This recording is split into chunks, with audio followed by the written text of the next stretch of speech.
But before I go into, I'm going to be doing a brief overview of women's studies, and Rosanna is going to be sort of expanding on that in a specific way. I just want to add to when Bunny was saying that one of the reasons that we took this initiative and tried to provide the space and this forum for all of us to get together, women from different disciplines and from different backgrounds, was also with a very strong belief or conviction really that in fact women in Pakistan are creating women's studies and are certainly contributing to it. And that all of us individually, not only are we sort of getting isolated in what we're doing, it's not just that the right is isolated from other disciplines and vice versa, but also that many of us do carry our work and ourselves to international forums and to regional forums, etc., where we are sharing that work. And I think it's a bit of a pity that we're not able to come together within Pakistan and share the fact. And it's almost as if we're sort of excluding or censuring ourselves and saying that we are, in fact, perhaps not producing women's studies. And I think one of the main reasons for this conference is to try and dispel that myth and for all of us to recognize that, in fact, we are very, very involved in creating women's studies. And I mean, I'm going to go straight into saying then that women's studies, that we need to recognize then that women's studies is the greatest challenge to establish knowledge that the academy has ever experienced. And if we look at all of ourselves, our ideas, our beliefs, our attitudes, our writings, our creativity, our speaking out, our activism, they are all in fact non-conformist, they are all challenging, in fact they are threatening. And the reason for this is that we are all asking for change. And this change is social change, it's intellectual change, it changes in ways of relating between men and women, between the younger and the older, between humankind and our environment, and between ourselves. Women's studies is also threatening because its concerns and ours goes beyond criticizing the masculine bias that exists in academic disciplines today. The demand for women's studies, it goes beyond asking that something on women should simply be included or added to a content simply because somehow women have been overlooked in the past. So what are then the concerns of women's studies? The concern to study the experience of women comes from recognizing that the fact of being a man or a woman has profound implications on many aspects of one's life. And women's studies involves wanting to know what the effects of gender are and why they are as they are. Women's studies is based on the premise that there are not just sexual differences and divisions, but it recognizes that there are inequalities and oppression between and amongst them. And women's studies then attempts to explain and change these divisions.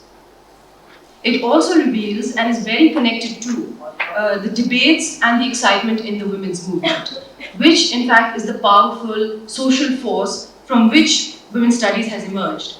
In other words, women's studies is a direct outcome of the women's movement. And in seeking to develop alternative methodologies and alternative perspectives, new ways of looking at things or approaching issues, women's studies draws from, but also remains firmly grounded in women's own experiences and in their political activism. Now, before going into what are some of the identifiable elements of women's studies, I think it's important first to recognize the difference of women's studies from other disciplines. And perhaps the greatest difference of women's studies is that it does not emerge from think tanks, from laboratories, or from libraries, but instead, as I said, it emerges from a strong political women's movement. Now, historically, and I'm thinking of the late 1960s and early 1970s, the need for women's studies has been stressed upon by the women's movement with the understanding that there is a need for women's experiences of society, of personal and political processes, and the specificity of women's issues to be given equal form and in culture, as knowledge, as art, as literature, or politics. Now here, I'd just like to note that in Pakistan, the process has been somewhat different, in that the demand for women's studies centers has in fact not come from the women's movement. And we can discuss this in detail perhaps later, but basically the reservation in demanding women's studies centers, it stems from the awareness that, of the defects within the existing university systems in Pakistan, and the lack of rigorous academic research or exercise in any of the disciplines. But going back to the process of developing alternative views of our situation through our new collectively developed knowledge, there is a concern in women's studies to then analyze the political implications of the knowledge that we gain, to scratch the surface of this knowledge and to see what else is operating. Now, this knowledge that we gain, along with our ideas and our opinions and our analyses of it, is not to be checked against the so-called objective scientific standards or to fit in with the dominant ideology. Rather, this knowledge is to substantiate, to corroborate with, and to support women's collective experiences.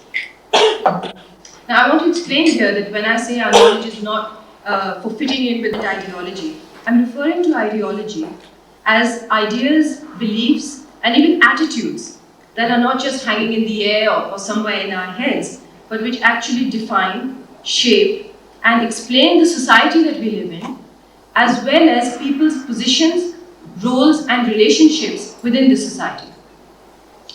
So dominant ideology would be the prevailing or existing ideas, beliefs, and attitudes. And one of the characteristics of a dominant ideology is that it will be located in and soaked with special interests and concerns of the dominant class. Now, feminists have been preoccupied with exposing these partial and prejudiced interests, which justify the oppression of those who are excluded from ideology production, whether it's from ideology producing jobs or ideology producing institutions. And women's studies is concerned with highlighting the deliberate exclusion of the working classes and all women from the production of written materials and symbols and other forms or representation of ideas, creativity, and so on.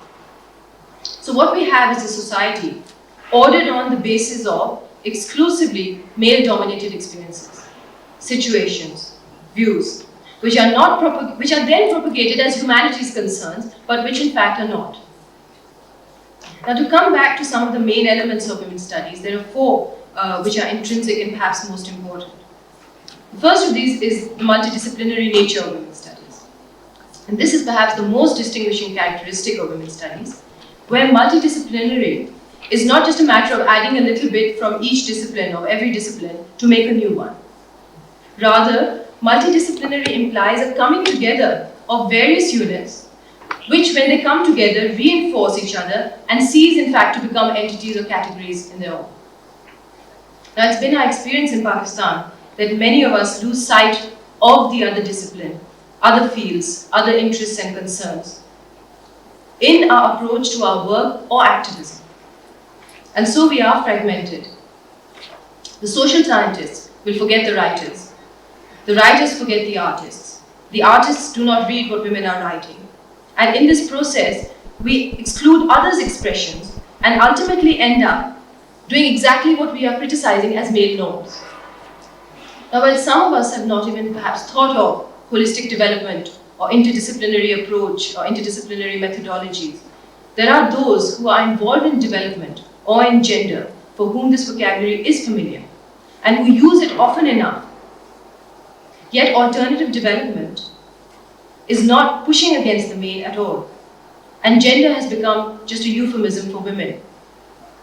We need to be wary of duplicating male norms by becoming experts, by becoming specialists, by becoming focal points, the final authorities on a topic or a subject or a discipline. And this, I think, is then related to the second element, which is the radical approach, or what is called radical when talking about women's studies. And radical does not just imply how we do things, but also how we see things and approach issues. And a radical look at knowledge base and knowledge systems implies investigating how the base and systems are constructed and articulated. A radical approach also opens up the whole area of what is subjective and objective, and indeed women's studies contend the idea that there is such a thing as the objective researcher. At the same time, a radical approach to research means that obtaining information must be a more collaborative effort. It must be undertaken for the mutual benefit of the researcher and the researched. And for the research, to be easily accessible for those who need it, and indeed it must feed into and benefit people's movements.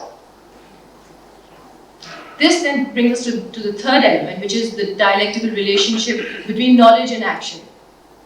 Now, as I mentioned earlier, it is obligatory on those researchers or teachers involved in women's studies to relate research and knowledge to activism. However, the responsibility does not and should not end there. It becomes important to become a part of that very action, and this begins by challenging the notion of scholarship and academia within the locus of wherever we may be producing this research or knowledge. And all of this leads to the fourth element, which is ultimately the transformation of society. Now, social inequalities cannot be overcome unless the very structure of production, be it of ideas or labor or goods, is fundamentally changed in society, since all social institutions and social relationships are connected to the systems of production. So the action element of women's studies is concerned with structural and ideological changes, which means freedom from patriarchy, from racism, and from class inequalities. There's not enough time here to go into the questions or debates within women's studies today, but certainly women's studies is not monolithic and unchanging. And within the discipline, there are rich and exciting debates. Now, while these debates continue wherever women's studies exists or is being developed, all those involved in this discipline or contributing to it recognize and agree on the need to change knowledge as part of changing the world. However, it's not just a question of revealing that all knowledge is biased or all knowledge is prejudiced or it contains negative stereotypes of women. Although this is a very important part of it, there are also long-term objectives of constantly exploding knowledge, but also of building new frames of thought, where feminism challenges the conditions under which ideas are produced. That is, it challenges the dominant ideology. But I'll end by saying that unless these new frames of thought and ideology are translated into action or concretely into political activism, the very premise of women's studies will remain unfulfilled. For action or activism to be effective, there is a need to change whole paradigms or whole patterns of every discipline. And at the same time, the divisions and the barriers between these disciplines need to be broken down. And I'm hoping that these 5 days will be at least a beginning of the process of breaking down the artificial barriers that are constructed between our disciplines and hence between us. And that can only begin when we are prepared to not only speak with each other, but also to listen to each other. Thank you.